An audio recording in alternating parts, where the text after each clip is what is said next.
Okay, aside from fiber, why is everyone always telling us to eat leafy greens?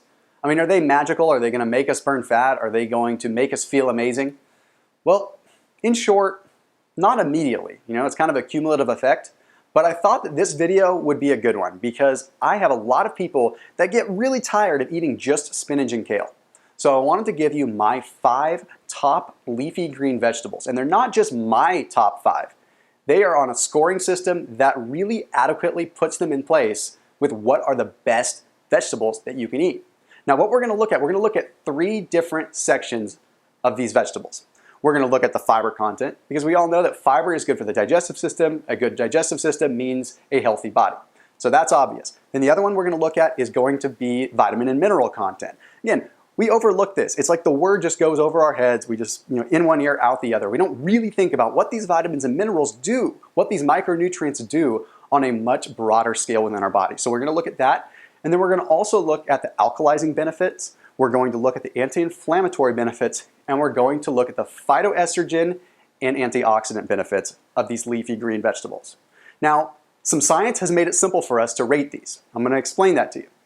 In 2014, a journal that is called Preventing Chronic Disease did a study. They did this study to help formulate a scoring system on what would be Powerhouse fruits and vegetables, also known as PFV.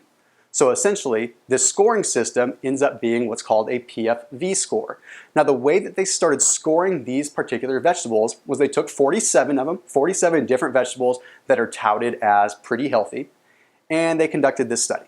So they looked at these fruits and vegetables and they said, if a given fruit or vegetable contains 10% of the daily value of 17 of the main vitamins and minerals that we need per 100 calories, I know that's a mouthful, then we will score it and give it a top ranking. So basically, this score goes from 1 to 47, the number 1 all the way down to the 47th food that was tested. I'm going to use that as a baseline for what might be the best foods that you can eat. The number 5 green, collard greens. Okay, we're all so tunnel visioned with our spinach and with our kale, we forget that we've got collard greens out there. But a lot of people don't want to eat them because they're kind of bitter. The thing is, they are so exceptionally high in vitamin A and vitamin K that they ended up getting a PFV rating of about 10, which in the grand scheme of things ain't too bad. Now, one of the things that is amazing about collard greens is the ability to bind with acids within the digestive system that can ultimately help lower your cholesterol levels. You don't hear that talked about all that much, but if you're trying to lower your cholesterol levels, collard greens might be one of the best ways to go. Now, since they are bitter, you do want to saute them with a little bit of coconut oil. But here's the cool thing. Vitamin A is a fat-soluble vitamin. So if you actually cook and saute the collard greens in the oil, you're going to absorb more of that vitamin A to begin with. All right, number 4 is kale. And I know I kind of made fun of it earlier in the video, but here's the thing. Kale doesn't even make the list of PFV, but it's here for a different reason. The reason kale is here is because it's a protein powerhouse. It contains all 9 of the essential amino acids that you need, which is pretty rare in a vegetable. Therefore, if you're a vegetarian or you're vegan, kale is an ultimate solution for that. Additionally, if you watch a lot of my videos, you know I'm always talking about omega-3s and omega-6s and that healthy balance between the two. You want to have a higher level of omega-3 than omega-6. Well, newsflash, kale contains higher levels of omega-3 versus omega-6. That's something that PFV scoring doesn't really look at. And that's why kale made my list, but not the PFV scoring list. Number 3, don't throw away the beet stems. After you cut off the leafy greens from the beets, throw them in a salad. They are one of the most nutrient-dense leafy greens that you can possibly eat. In fact, in that entire PFV scoring study, they are ranked number 4. So one of the top greens that you can eat.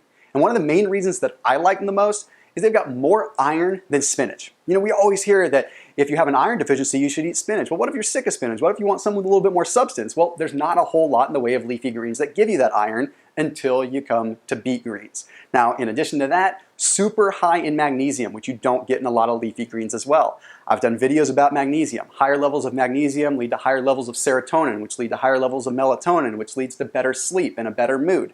So there's a whole multitude of reasons why you should not throw away those beet stems. You can saute those up, or you can just mix them into a salad as well. Okay, the number 2 food is spinach. Again, another one I made fun of a lot, but I want to break it down and give you the reason why it's great. Okay, it's super high in a carotenoid called lutein.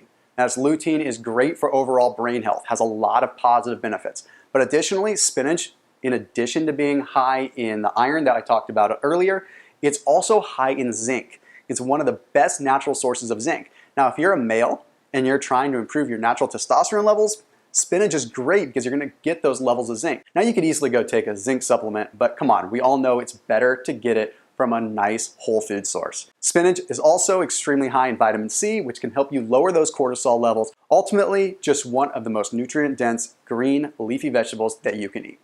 And this leads me in to number 1, Swiss chard. All right, so it's not ranked number 1 on the PFV, it's actually ranked number 3, but here's why it makes my list. So it is extremely high in something called syringic acid. Syringic acid has been shown to reduce blood sugar. This makes Swiss chard an ultimate green leafy vegetable for those that are diabetic or those that are trying to reduce their blood sugar. Now, the reason that Swiss chard is really number 1 for me is the fact that it can help detox your body. In fact, it's been ranked as the number 1 food to help detox the body, and that's because of something called betalain. That betalain helps the removal of toxins from the body, and it does so really, really quickly. So if you add Swiss chard to a couple of meals per day in replacement of your typical salad or possibly in placement of your spinach, you can definitely get a positive impact when it comes to skin clarity, mental clarity, and just overall well-being. So there you have it.